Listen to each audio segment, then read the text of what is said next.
আসসালামু আলাইকুম। আজকে আমি আপনাদের দেখাবো খেজুর। একেবারে তরতাজা খেজুর এভাবে পড়ে আছে গাছের নিচে। দেখেন, এগুলো কিন্তু খেজুর, এগুলো হলো আরবের কুরমা খেজুর। এবং এই যে দেখা যাচ্ছে গাছ, আমরা যদি একটু জুম করে দেখি কত সুন্দর, মাশাআল্লাহ। আর 10 দিন পরে এগুলা খাওয়ার উপযোগী হয়ে যাবে।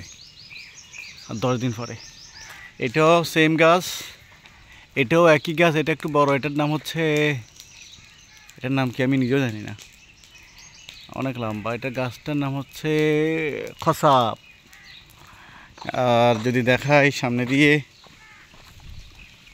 এটা হচ্ছে আমাদের খেজুর বাগান। অনেকে হয়তো জানে না। এইদিকে দেখা যাচ্ছে ধোঁয়া ধোঁয়া, শুধু ধোঁয়া। আর এই যে মাশাআল্লাহ মাশাআল্লাহ, খেজুর আর খেজুর। এগুলো হচ্ছে সেহেল। এই গাছটার নাম হচ্ছে সেহেল গাছ। কিছুদিন পরে এগুলা, এই যে দেখা যাচ্ছে লাল হচ্ছে, কিছু অংশ গ্রিন কালার আছে, কিছু অংশ লাল হচ্ছে।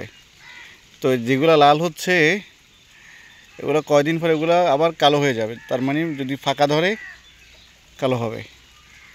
হ্যাঁ, কেউ খাবেন? আসেন।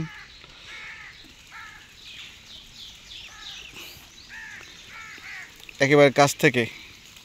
কেউ দেখছে? যারা শুধু চাকরি করে তারাই দেখে।